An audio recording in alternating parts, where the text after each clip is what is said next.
네, 지난주 설교에서 우리가 보았는데 예수님께서 평화의 복음을 모르고 또 폭력과 전쟁으로 일삼아서 그것에 치달아서 결국은 멸망의 길을 가고 있는 예루살렘을 향해서 예수님께서 우셨다. 참 다들 환호성을 부리는데 예수님 혼자 우셨던 그 모습을 우리가 기억하고 있을 것입니다. 하나님께서 선택하신 이 민족이 어떻게 이렇게까지 망가질 수 있을까?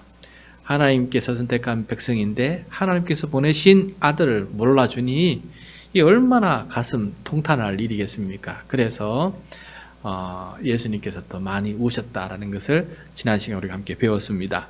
그런데 예수님께서 우신 게 그 한 번만은 아니라 그랬죠. 그 전에 한 번 더 있습니다.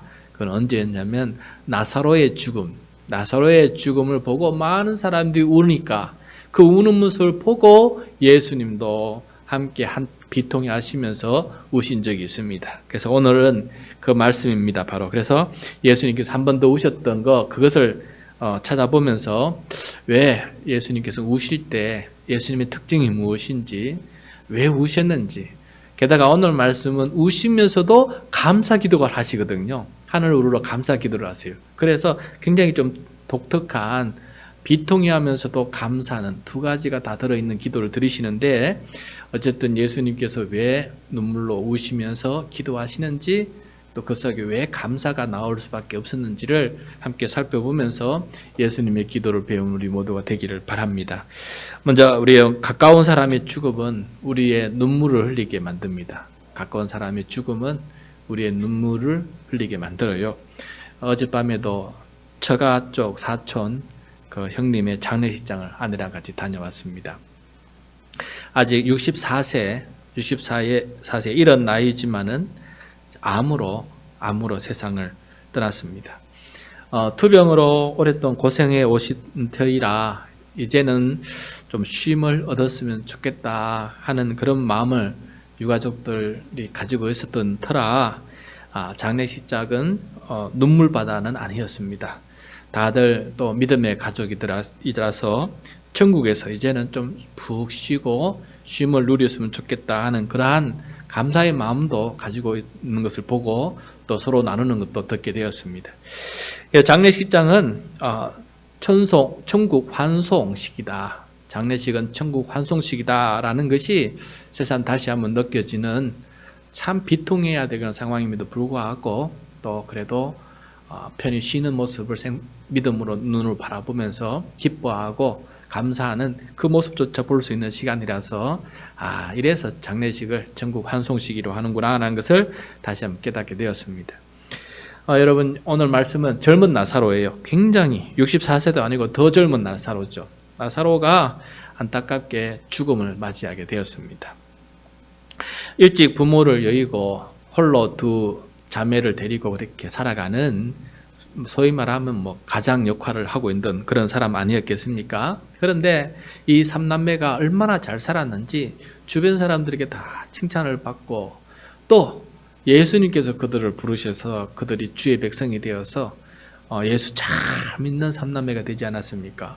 그리고 예수님께서 예루살렘 오실 때마다 그 베세다 이 나사로의 집에 가서 머물고 또 마리아와 마르다는 숙식을 제공하면서 예수님을 섬겼던 그런 귀한 남매들 아닙니까? 그래서 나사로의 죽음은 다른 누구보다도 예수님과 제자들에게는 굉장히 큰 슬픔이었고 나사로가 죽지 않기를 간절히 바랬던 그런 사람이 아니었나 생각이 들어요. 근데 예수님께서 이제 장례식장에 도착을 했을 때 예수님께서도 눈물을 흘리시는 것을 보게 됩니다. 우리 33절, 34절이거든요. 다시 한번 읽겠습니다. 시작. 예수께서 그가 우는 것과 또 함께 온 유대인들이 우는 것을 보시고 심령의 비통히 여기시고 불쌍히 여기사. 나사로는 여동생 마리아가 예수님은 그 나사로의 여동생 마리아가 우는 것을 보셨어요. 그 다음에 위로하기 위해서 온 많은 유대인들이 또 우는 것을 보셨어요.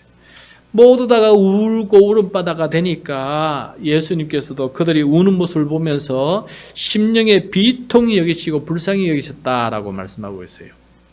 자, 그런데 이때 예수님의 감정 표현을 여기 우리 번역이 힘들다 보니까 정확하게 번역을 못하고 있어요. 그런데 그나마 메시지 성경이 원문을 가장 잘 살렸습니다. 메시지 성경은 화면에서 보는 바와 같이 예수님께서 심령의 비통히 여기시고 불쌍히 여기셨다는 이 말씀을 어떻게 번역했냐면은 마음의 깊은 분노가 북받쳐 올랐다라고 번역하고 있어요. 여러분 여기에 더 원문에 가까워요. 분노란 단어가 거기에 있어요. 비통이라고 돼 있는데 혹시 우리가 이걸 읽으면서 예수님의 마음을 우리가 오해할까 싶어서 이렇게 좀 부드럽게 번역을 해놓았는데요. 정확히 말하면은 마음의 깊은 분노가 북받쳐 올랐다라는 말이에요. 참 신기하죠? 죽음에 대한 슬픔이 커서 뭔가 분노에 이르렀다는 그런 표현이라서 약간 우리가 어리둥절합니다. 왜 갑자기 예수님께서 이렇게 감정을 가지실까? 왜 분노하시는 것일까? 좀 더 경청해 보아야 그 마음을 알 수가 있습니다. 그 다음 말씀, 예수님은 그 나사로 무덤 앞에서 결국 우세요. 결국은 비통해 하시다가 결국 막 울음을 터뜨리십니다. 34절 35절입니다. 시작. 이르시되 그를 어디에 두었느냐? 이르시되 주여 와서 보옵소서 하니 예수께서 눈물을 흘리시더라. 예수님은 눈물을 흘리시며 우신다라는 표현이에요. 정확히 말하면 여기서 우신다는 표현이거든요. 이것이 죽음에 대한 일반적인 감정 아니겠습니까? 눈물을 흘리며 우는 것. 예수님의 이 눈물로 흘리는 울음 속에 우리가 잊지 말아야 될 것은 우리가 이해 못할 뭔가 분노가 담겨져 있는데 왜 그런 감정이 담겨져 있느냐? 이게 우리가 좀 알아야 될 중요한 이유입니다. 자, 눈물 흘리며 우시는 예수님을 보면서 곁에 있던 유대인들이 한마디를 해요.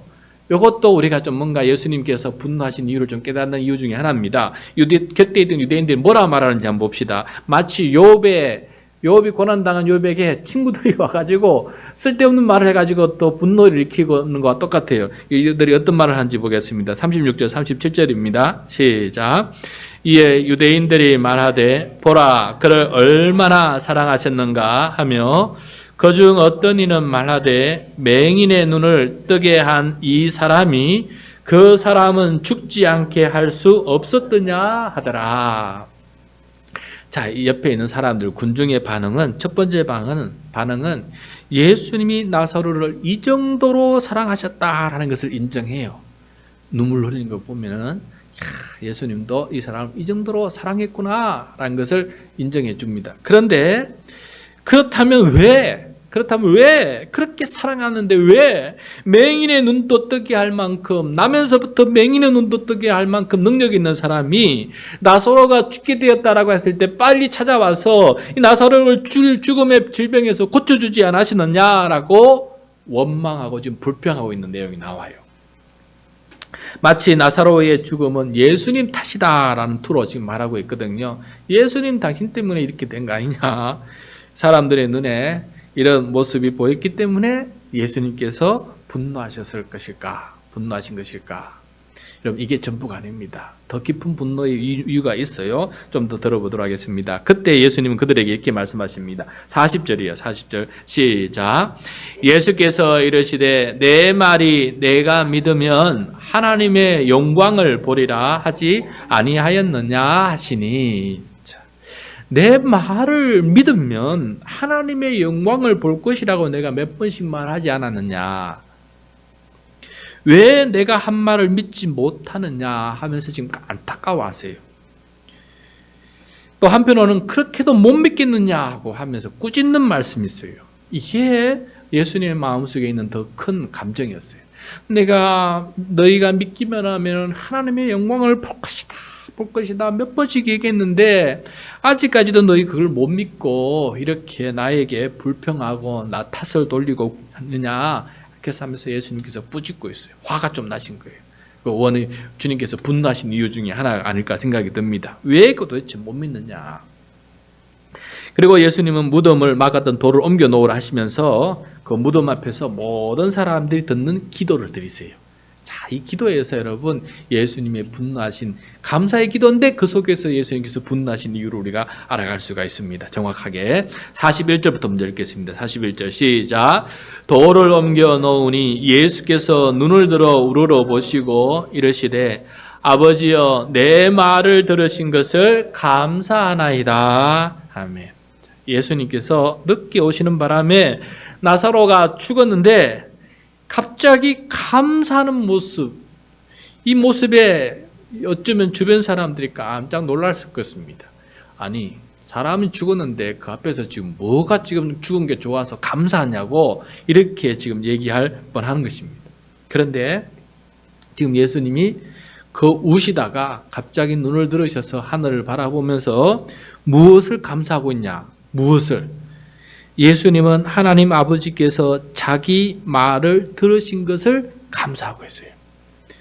무슨 말씀을 하셨는데 그 말씀을 하나님께서 들어주셨다고 감사하는 것일까요? 무슨 말씀을 하셨는데 아버지께서 지금 들어주셨다고 이 죽음의 현장에서 무덤 앞에서 그렇게 얘기하실까? 42절입니다. 예수님께서 말씀하시고 하나님께서 들어주신 내용을 얼핏 우리들에게 알려줘요. 42절 시작. 항상 내 말을 들으시는 줄을 내가 알았나이다. 그러나 이 말씀하옵는 것은 둘러선 무리를 위함이니 곧 아버지께서 나를 보내신 것을 그들로 믿게 하려 함이니이다. 자, 이게 좀 굉장히 중요한 말씀입니다. 예수님은 하나님 아버지께서 항상 예수님의 기도를 들으시는 것을 알고 있습니다. 그래서 늘 감사하고 있어요. 그래서 감사하다는 말을 혼자 하시면 되는 거예요. 이렇게 사람들 앞에서 소리 내어서 감사하다고 하는 것을 굳이 알려줄 필요도 없어요. 그런데 소리를 내어서 그 상황에 모든 사람들이 보는 앞에서 둘러선 무리를 위함이다라고 되어 있는데 그들 앞에서 감사하는 기도를 드리고 있습니다. 그리고 무리가 알아야 할 것이 있다는 것이 무리가 알아야 되는 것이다. 그게 무엇입니까? 무리가 알아야 될 것이 무엇입니까? 그것은 바로 아버지께서 나를 보내신 것을 그들로 믿게 하려 합니다. 이것을 알아야 된다는 것이죠. 아버지께서 나를 보내시는 것을 알고 믿게 하기 위해서 이렇게 준비해 왔다는 것을 여기서 보여주고 있습니다. 나사로를 통해서 하나님의 영광을 볼 텐데 그것은 사람들이 하나님 아버지께서 아들 예수님을 이 땅에 구원자로 보내신 것을 믿게 하는 사건이 될 것이다 라는 것을 말씀하시는데 그 사건이 지금 하나님께서 허락해 주셔서 지금 이 현장에서 그 사건이 일어나게 하나님께서 허락해 주셔서 감사하다라는 것을 지금 말씀해 주고 있습니다. 그러니까 여기서 하나님의 영광을 네가 볼 것이다 몇 번 말씀하시는데 하나님의 영광을 본다는 것은 바로 죽은 나사로가 무덤에서 다시 살아서 걸어서 나오는 것을 보는 것이 바로 하나님의 영광을 보는 것이 죽은 자를 살리시는 능력은 오직 하나님께만 있는데 그 능력이 드러나가는 것을 보게 될 것이다. 사람들이 그것을 보고 예수는 바로 하나님 아버지께서 보내신 하나님의 아들이요 우리의 구원자이심을 믿는 역사가 일어나는 그런 기적이 되기를 바라신다라는 것입니다. 예수님께서 하나님 아버지께서 보내셔서 온 것을 얼마나 많은 사람들이 믿지 못했으면 예수님께서 죽은 나사로의 이 회생을 통해서 하나님의 영광을 보여달라고 하나님 아버지께 요청했겠습니까? 이게 바로 예수님의 그렇게 분노한 이유예요. 얼마나 많은 사람들이 그렇게 복음을 전하고 환자를 고치고 귀신을 쫓아내고 하면서 하나님 말씀을 전하면서 내가 인자다고 그렇게 얘기했는데 이 사람들은 도대체 예수님을 믿지 않는 거예요. 그래서 예수님께서 아버지께 요청을 했던 것 같아요. 하나님 아버지의 영광을 보여주십시오. 가장 큰 영광 무엇이겠습니까? 죽은 자가 다시 살아나는 게 가장 큰 영광 아니겠습니까? 아버지, 아들에게 그것을 이룰 수 있도록 허락해 주십시오. 그래서 내가 이렇게 왔는데도 불구하고 내가 하나님 아버지 아들이라는 것을 이 사람들이 모르고 있는데 속이 답답해 죽겠습니다. 분노가 일어납니다. 과거에 그 많은 예언자들을 다 핍박하고 돌려보냈던 것처럼 나조차도 아들이 왔는데도 이렇게 핍박하고 돌려보내고 죽이려고 하니 얼마나 이게 숨통 트집니까? 그러므로 하나님 이번에 이렇게 하나님의 영광을 드러나도록 한번 해 주십시오 했더니 아버지도 좋으시다라고 이렇게 허락해 주셨던 거예요. 그래서 하나님 아버지께 지금 감사하고 있는 것입니다. 한편으로는 저 사람들을 바라보면 비통하고 분노가 차오르지만은 저들을 사랑하는 마음으로, 긍휼히 여기는 마음으로 이것을 하나님의 영광을 계획하고 했는데 하나님 아버지께서 그것을 들어주신다 하니까 너무 감사해서 지금 감사를 기도드리는 거예요. 그래서 사람을 보면은 분노가 치밀어 오르고 또 하나님을 바라보면은 감사함이 오르고 이 두 가지 감정이 동시에 예수님의 마음속에 지금 작동하고 있는 것을 우리가 보게 됩니다. 여러분, 실제로 나사로가 다시 살아나자 많은 사람들이 예수님을 믿었다라고 요한복음은 기록하고 있어요. 조금 뒤에 가면은 요한복음 12장 10절과 11절이거든요. 우리 같이 읽도록 하겠습니다. 요한복음 12장 10절 11절 시작. 대제사장들이 나사로까지 죽이려고 모의하니 나사로 때문에 많은 유대인이 가서 예수를 믿음이라. 하나님께서 계획하신 영광이 그대로 이루어진 것은 보게 됩니다. 이렇게 믿는 사람들이 예수님께서 예루살렘에 입성하신다는 소문이 터지자 사람들이 몰려오는 거예요. 그래서 몰려와서 호산나 호산나 외치면서 죽은 자를 살린 사람이라면 이 나라의 왕이 될 자격이 있다면서 호산나 유대인의 왕으로 오시느냐 하면서 환영하면서 그렇게 맞이했던 것을 보게 됩니다. 그래서 예수님의 입성 이전에 바로 이렇게 나사로가 다시 살아난 이 사건 때문에 수많은 사람들이 소문을 듣고 예수님을 믿게 되었고 그 예수님을 보려고 사람들이 밀려왔던 거예요. 그래서 예수님의 예루살렘 입성이 12제자와 함께 입성하는 그런 조만한 입성이 아니고 수많은 사람들이 웅성웅성거리는 그 예루살렘 전체가 시끌시끌 벌쩍하는 그러한 입성이 되었다는 것이죠. 그런데 예루살렘 그 성이 가까워지자 예수님은 또 우셔요. 왜 그럴까요? 이 따르는 사람들의 믿음이 예루살렘 입성에 입성하셔서 예수님께서 십자가에 달려 죽으시면은 그 믿음들이 싹 다 사라질 거니까. 예수 그리스도의 메시아 되심, 그리스도 되심을 이해하지 못하고 하나님께서 이루신 고난받는 종의 그 모습을 이해하지 못하고 그걸 믿지 못하니까 또 와라락 그 믿음이 다 무너져요. 아니 그들은 믿었어요. 정치적 왕이 되어서 로마 제국을 무너뜨리고 그런 왕이 되어줄 줄 알았는데 십자가에 달려 죽어 이게 뭐야 하면서 그들의 믿음이 다시금 무너지는 것을 보게 됩니다. 사실 그것은 죄와 죽음을 이기는 큰 승리였는데 말입니다. 사탄이 짓밟는 큰 승리였는데 눈에 보이지 않는 영적인 어마어마한 이 인류를 위한 큰 승리였는데도 불구하고 사람들이 보는 눈이 없으니까 그것이 눈에 보이는 대로만 판단하니까 그들의 무지 때문에 예수님을 무시하게 되고 다시금 떠나게 돼요.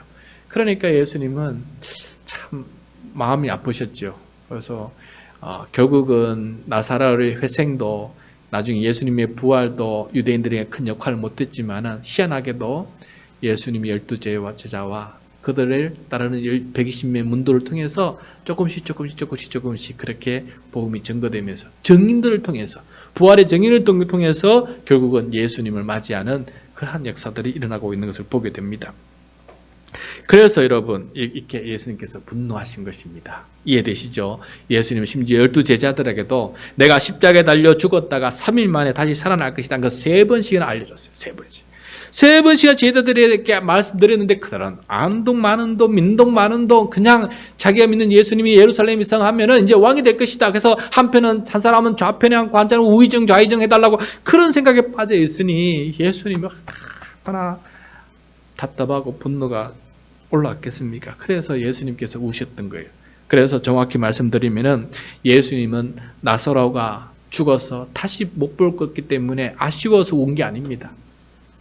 여러분 나사로의 죽음 앞에서 예수님께서 우신 것은 그 마리아와 다른 유대인들이 우는 것과 같이 헤어져서 안타까워서 우는 게 아니에요. 다시 볼 거는 예수님 뻔히 아셨어요. 예수님께서 우신 이유가 뭐냐? 이렇게까지 해도 도대체 너희들은 믿지 않고 믿어도 다시금 온전히 깨닫지 못해서 도망치고 부인하고 멸시하고 부인하고 예수님을 잡아 죽이려고 한 사람이 되어버리니 예수님께서 앞으로 있을 일들을 보면서 앞으로 우는 것밖에 없는 것이죠. 예수님도 탄식하면서 이렇게 울면서 기도하고 있는 것을 보게 됩니다. 그럼에도 불구하고 저는 여기 안에서 감사의 기도를 드리는 이 예수님의 모습을 보면서 그래도 이게 바로 우리가 해야 될 일이다라는 생각을 깨닫게 되었습니다. 아무리 사람들이, 우리도 전도하면 힘들잖아요.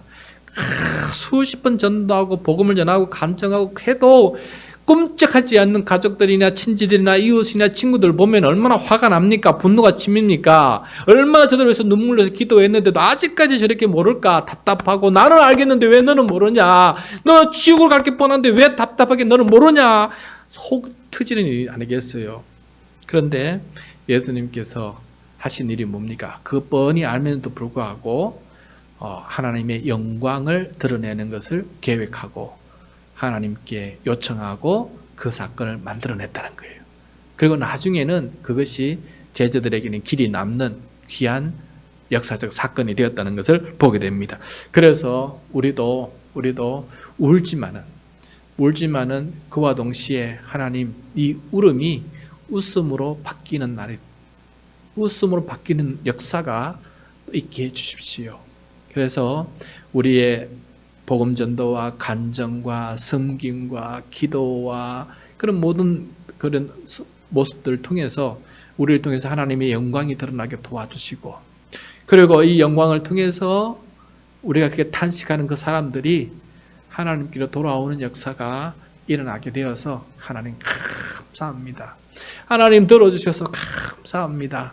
하나님 도와주셔서 감사합니다. 그리고 내 복음을 전하는 것도 도와주셔서 감사하고, 내 간증을 하는 것도 도와주셔서 감사하고, 내가 그들 앞에서 참고 인내하고 성실하고 믿는 자는 다른 모습이다라는 것을 보여주면서 성실하게 살 수 있는 나의 모습을 살아가게 해주신 것 감사드립니다 하면서 나를 통해 하나님의 영광이 드러나게 해주신 것 참 감사합니다라고 고백하면서 하나님 앞에, 그들 앞에서 비통해하는 기도뿐만 아니라 그들 앞에서 내가 하나님의 영광을 드러낸 모습을 보면서 하나님 들어주셔서 감사합니다. 도와주셔서 감사합니다. 성령님께서 역사해 주셔서 감사합니다. 라는 그 기도도 올려드릴 수 있는 우리의 모습이 되어야 된다는 것을 오늘 말씀을 통해서 배우게 됩니다. 이것이 바로 예수님께서 기도드린 내용인데, 하필이면 그 기도드린 내용이 감사의 내용이다. 감사의 내용. 그래서 우리도 이 기도드리면서 전도할 때마다 그런 모습을 우리가 가졌으면 좋겠습니다. 비통해하고 분노도 느끼지만은 또 한편으로는 하나님 감사할 수 있도록 도와주셨습니다. 예수님이 기도도 들어주신 것처럼 저희 기도도 좀 들어주십시오. 내가 전도 대상자들이 뭔가 기회를 얻게 해주십시오. 뭔가 애통한 일을 발생하든지, 병이 들든지, 사업이 망하든지, 어떤 일이 있든지 해서 자기의 교만이 무너지게 도와주시고, 하나님의 경이로움을, 하나님의 위대함을 볼 수 있는 그런 기회를 한번 주십시오. 얼마나 교만한지, 도대체 자기 젖으로 살 수 있다고 장담하는데, 저 장담이 무너지는 역사 한번 만들어 주셔서, 그가 하나님 앞에 꼬꾸라질 수 있도록 도와주십시오. 이번 장례식 가보니까, 그 사촌 형님도 고집이 보통이 아니었어요. 그렇게, 사실 그 사촌형님의 여동생이 셋이 있었는데 권사하고 목사하고 사모예요. 그리고 남동생은 지금 또 안수 집사 될 준비, 집사로서 열심히 일하고 있어요. 그런데 자기 맨 높에 오빠가, 형님이 꼬집 부르면서 교회 안 나가고 있다가 암 때문에 꼬꾸라져서, 그제서야 복음을 전하니까 그 다음에 마음을 열기 시작했고, 죽음이 가까우니까 그제서야 주님의 얘기를 듣고 눈물을 흘리면서 반응하게 되는 것입니다. 그것을 보면서 하나님, 이렇게 죽기 전에 암을 통해서라도 이렇게 그냥 잘 살아서 엉망장자 90세 100세 누리고 성공해서 죽는 것보다 차라리 이렇게라도 64세에 죽더라도 예수 그리스도를 경험하고 천국 백성 되는 것이 훨씬 좋습니다. 그래서 이 장례식은, 어쨌든 우리 기독교인의 장례식은 그가 믿어야 돼요. 죽은 사람이 믿어야 우리가 감사가 있는 거예요. 소망이 있는 거예요. 근데 죽은 사람이 안 믿고 죽었으면 우리가 장례를 해도 마음이 답답한 거예요. 그래서 마음이 더 힘들고 어려운 겁니다. 그래서 오늘 말씀을 보면서 예수님의 죽음, 이 기도, 울면서 감사하는 기도를 보면서, 그래, 하나님 우리에게 감사의 기도 제목을 주시기를 간절히 소원하면서 기도해야 되겠구나 하는 것을 더 깊이 깨닫는 그런 시간이 되었습니다. 오늘 주님께서 우리에게 역사해 주셔서 우리가 분노와 차기까지 비통해하면서 기도하고, 또 한편으로는 하나님 감사할 수 있도록 끊임없이 나의 기도를 들어주시는 하나님 앞에 감사하면서 나아갈 수 있는 우리의 모습이 되시기를 간절히 소원합니다.